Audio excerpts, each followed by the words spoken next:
यो यां यां तनुं भक्तः श्रद्धयार्चितुमिच्छति तस्य तस्याचलां श्रद्धां तामेव विदधाम्यहम्।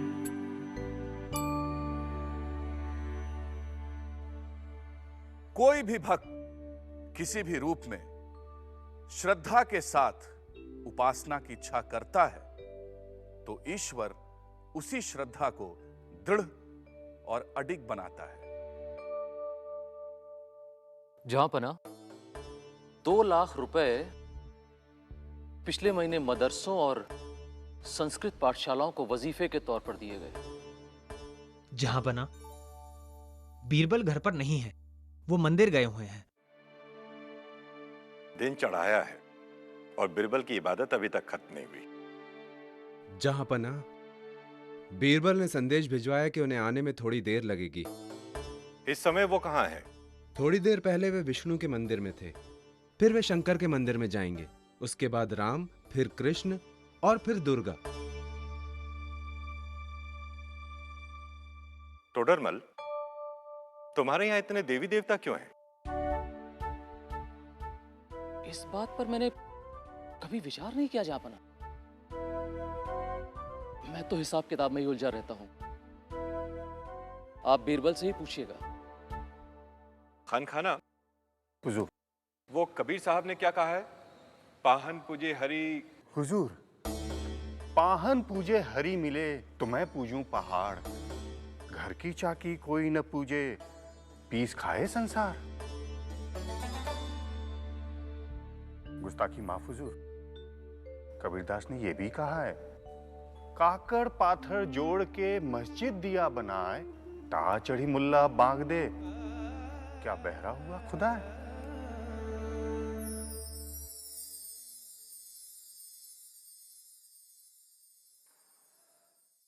बीरबल, तुम तो कहते थे कि तुम्हारे यहाँ भी ईश्वर एक ही है। हाँ जहांपना, हमारे यहाँ और सब जगह ईश्वर एक ही है। तो फिर तुम कभी इस मंदिर, कभी उस मंदिर, कभी शिव, कभी विष्णु के मंदिर क्यों जाते हो? गुस्ताखी माफ हुजूर। यहाँ ना भाई।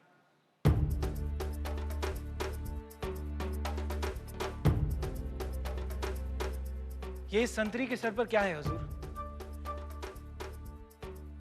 पगड़ी? जरा अपनी पगड़ी खोलना भाई।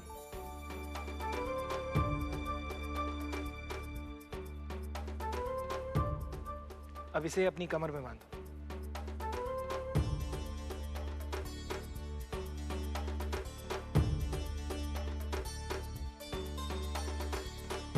जहांपना, अब ये क्या है? ये कमरबंद है। अब इसे अपने कंधे पर रखो।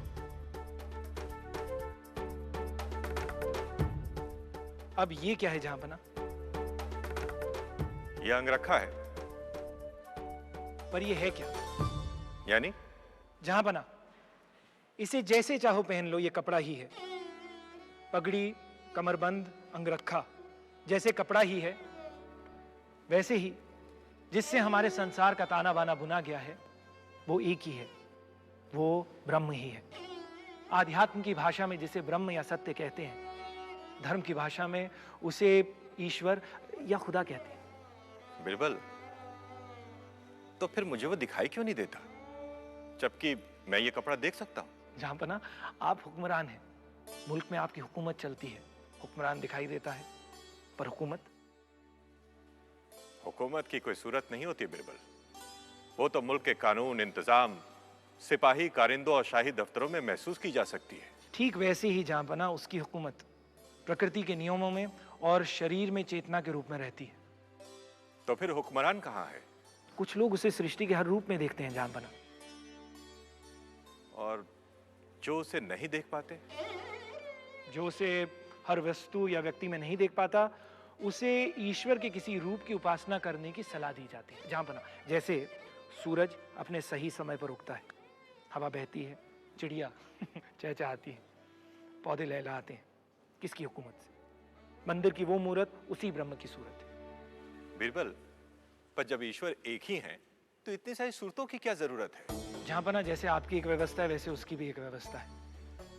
ईश्वर जब सृष्टि की रचना करता है तो वो सृष्टिकर्ता ब्रह्मा कहलाता है, सृष्टि संचालक के रूप में वो विष्णु है, और जब वो अपनी सृष्टि का विनाश करता है तो वो प्रलयकारी शिव कहलाता है।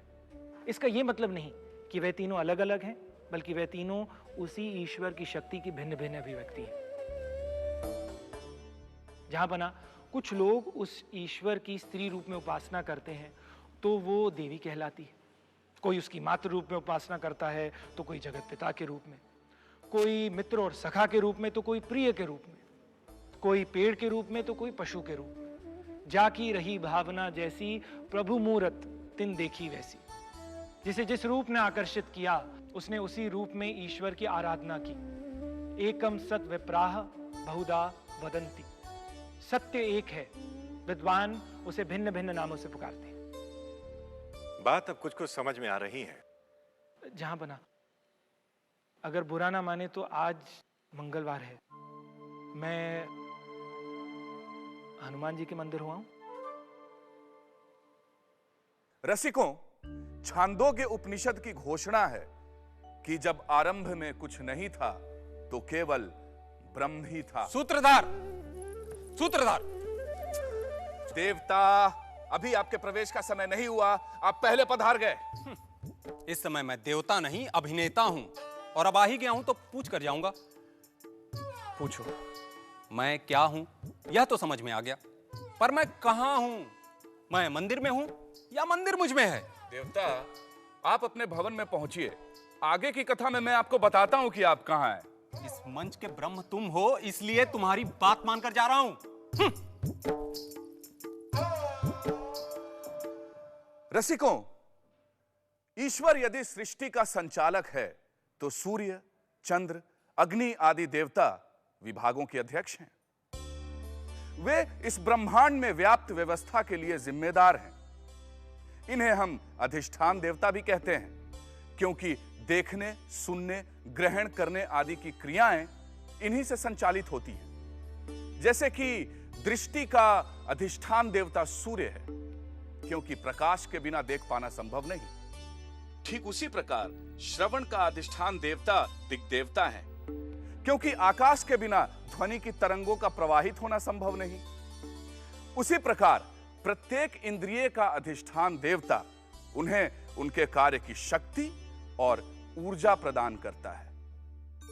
ओह, पात्रों का प्रवेश हो चुका है।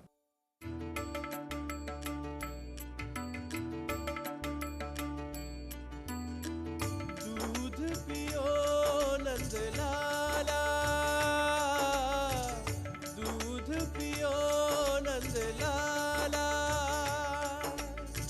काला बछड़ा कपिला गाई, काला बछड़ा कपिला गाई, दूध दुहावत नामा जाई, दूध पियो नंद लाला, दूध पियो नंद लाला, काला बछड़ा कपिला गाई, काला बछड़ा कपिला गाई, दूध दुहावत नामा जाई, दूध पियो नंद लाला।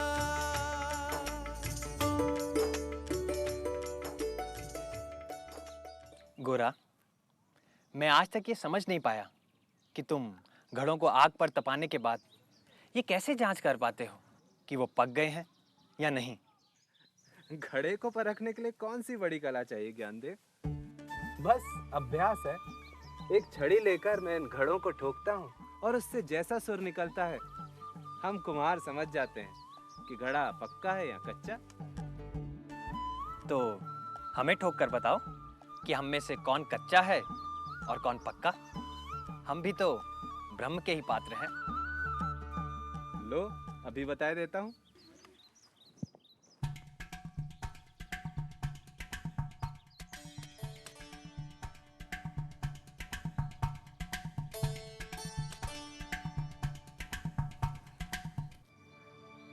गोरा, तू कुम्हार मेरे सिर पर छड़ी मारेगा?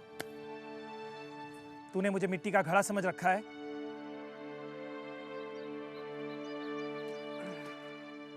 ज्ञानदेव, ये बर्तन अभी कच्चा है।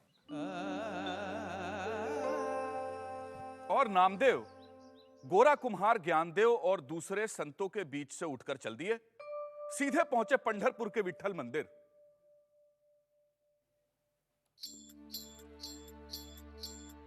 क्यों बैठा है गुस्से में? गोरा कुमार ने मेरा अपमान किया, वो भी ज्ञानदेव के कहने पर। इसमें अपमान की क्या बात थी? ज्ञानदेव ने भी तो अपना सिर आगे बढ़ा दिया था। तू भी अपना सिर आगे बढ़ा देता दूसरों की तरह। तो आप भी मेरा उपवास करवाना चाहते हैं? क्या शिकायत कर रहा है विट्ठल से? विट्ठल विट्ठल विट्ठल विट्ठल। चल चंदन घिस। काका, आज मेरे साथ बहुत बड़े अन्याय हुआ। और नामदेव ने अपने मन का सारा गुस्सा विठोबा के मंदिर के पुजारी के सामने डाल दिया। पगले, वहां बैठे किसी भी संत को आपत्ति नहीं हुई तो तुझे ऐसा करने की क्या जरूरत थी? हैं? ऐसा भी क्या अहंकार?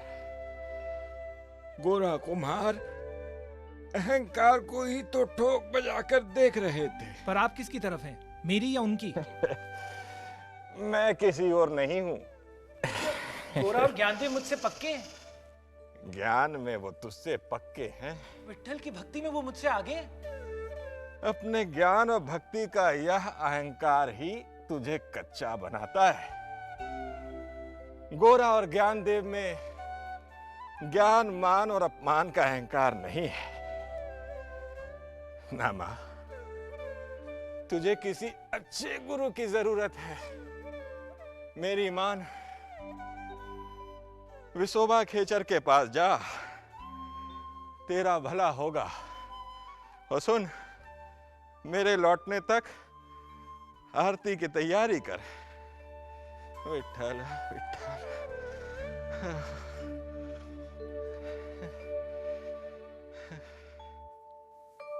गए काका, अब आप भी हंसो मुझ पर, ठोको मेरा सिर। नामा, अपने पर हंसना सीख। जब आपकी जगह सही होगी तब आपको भी पता चलेगा कि उपहास क्या होता है। नामा, तू मुझे उनसे अलग क्यों देखता है? जैसा तू मेरे लिए, वैसे वो भी मेरे लिए। पुजारी काका ठीक कहते हैं। जा, तू विसोबा खेचर के पास जा। तो आप ही बता दीजिए ना जो विसोबा खेचर बताएंगे। चिकित्सा तो मैं भी कर सकता हूं, पर मैंने चिकित्सक बनाए ना। शिक्षा तो मैं भी दे सकता हूं, पर मैंने शिक्षक बनाए ना। यहां हर किसी की अपनी अपनी भूमिका निश्चित है। पर विट्ठल, अरे, इतने गुस्से में कहाँ जा रहा है तू? विसोबा खेचर के पास। रसिको, और बिसोबा खेचर को ढूंढते ढूंढते नामदेव पंढरपुर के पास ही एक गांव अबंधे पहुंचे। बिसोबा से मिलने के पहले कुछ देर विश्राम करने के इरादे से नामदेव सीधे गांव के मंदिर में जा धमके। काका, अरे ओ काका, काका, तुम पैर भगवान की ओर रखकर कैसे सो रहे हो? तो क्या हुआ? क्या हुआ? इससे भगवान का अपमान होता है। ऐसा किसने कहा? मैं कहता हूं। तो फिर मेरे पैर वहां रख दो जहां भगवान ना हो। ठीक, ये लो, देखो अब से।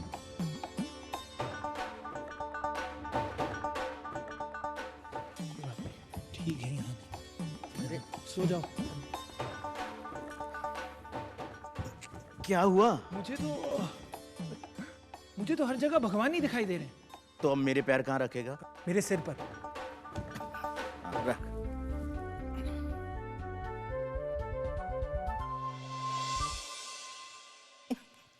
रहने दे, रहने दे, थक जाएगा।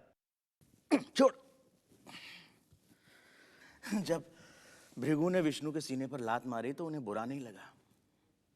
बुरा उसे लगता है जिसमें अहंकार होता है, मैं और तू का अहंकार। जब यहां कोई दूसरा है ही नहीं तो अहंकार कैसा?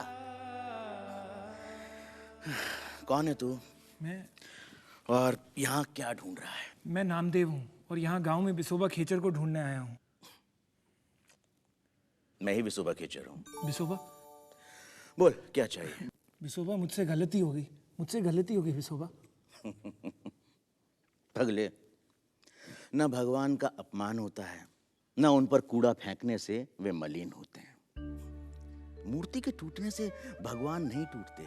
ईश्वर सर्वव्यापी है, वही सब में विद्यमान है, वही मूर्ति में भी है। पर वह सिर्फ मूर्ति में ही नहीं है, मूर्ति तो ईश्वर का प्रतीक है। उसके द्वारा हम ईश्वर की उपासना कर सकते हैं। वह जो स्वयं को ईश्वर के साथ एक जान लेता है, वह मान अपमान से परे हो जाता है। जा, कामना और वासना छोड़, अहंकार से मुक्त हो जा। अरे अब तो मुझे सोने दे।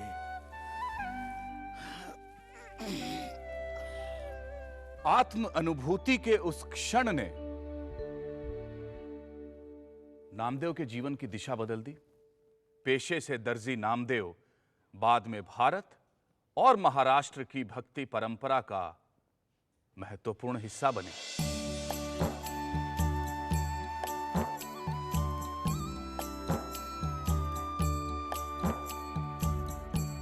हरि नाम एरा, हरि नाम एरा, हरि नाम एरा, हरि नाम एरा, हरि नाम नेत मिटे सब पीरा, हरि नाम एरा, हरि नाम एरा, हरि नाम लेत मिटे सब पीरा, हरि नाम एरा, हरि नाम एरा।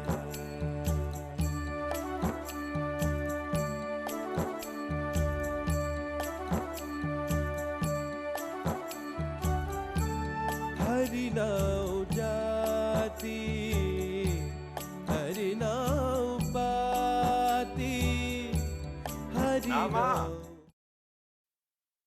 ओ नामा, तो घर पर है? आओ आओ काका, मैं यहीं हूँ। आओ बैठो।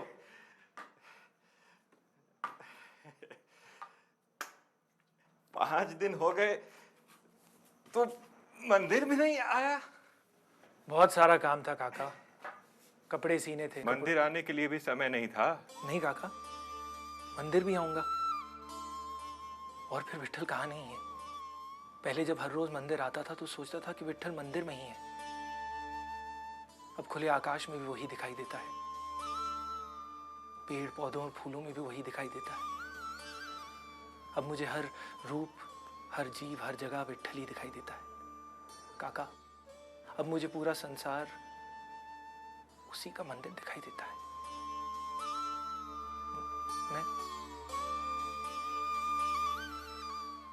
मैं ठीक तो हूं ना काका? अब गोरा कुम्हार से मिलेगा तो वो कहेगा कि अब घड़ा पक्का हो गया है। रसिकों, मनुष्य के खोजी मन ने उस असीमित को कभी शब्दों में व्यक्त करने का प्रयत्न किया, कभी शिल्पों में और कभी चित्रों में, और वह अभिव्यक्ति उसके गुणों की प्रतीकात्मक अभिव्यक्ति रही। सूत्रधार, यानी प्रतीकों, चित्रों में गुण छिपे हैं? तुमने बिल्कुल ठीक समझा देवता। जैसे कि शेषनाग की शैया पर लेटे विष्णु का क्या अर्थ है?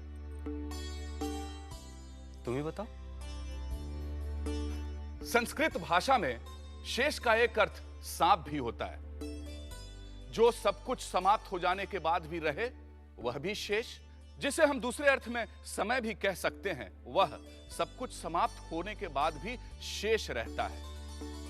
यानी समय की शैया पर विष्णु विराजमान है। इसका अर्थ यह हुआ कि सब कुछ समाप्त होने के बाद भी जो शेष रह जाए, उसमें विष्णु अवस्थित है। इसलिए प्रतीकों, चिन्हों और चमत्कारिक कथाओं का आशय समझो, न कि उनके स्थूल रूप को ही सत्य मान बैठो। और उन प्रतीकों को समझने के लिए आवश्यक है कि पहले वेदांत को समझो। यतश्चोदेति सूर्यः अस्तं यत्र च गच्छति तं देवाः सर्वे अर्पिताः तदुनातेति कश्चन एतद्वैतत्। कठोपनिषद घोषित करता है कि जिससे सूर्य उदय होता है और जिसमें सूर्य अस्त होता है, उस ब्रह्म में ही सभी देवताओं का निर्धारण है। कोई उससे परे नहीं जा सकता। यह निसंदेह वही है। यस्य प्रसादात् भवमङ्गलार्था प्रसूत गङ्गोपनिषत् विशुद्धा समर्पयामो गुरुचिन्मयाय भूयात् प्रसन्नः स शिवस्वरूप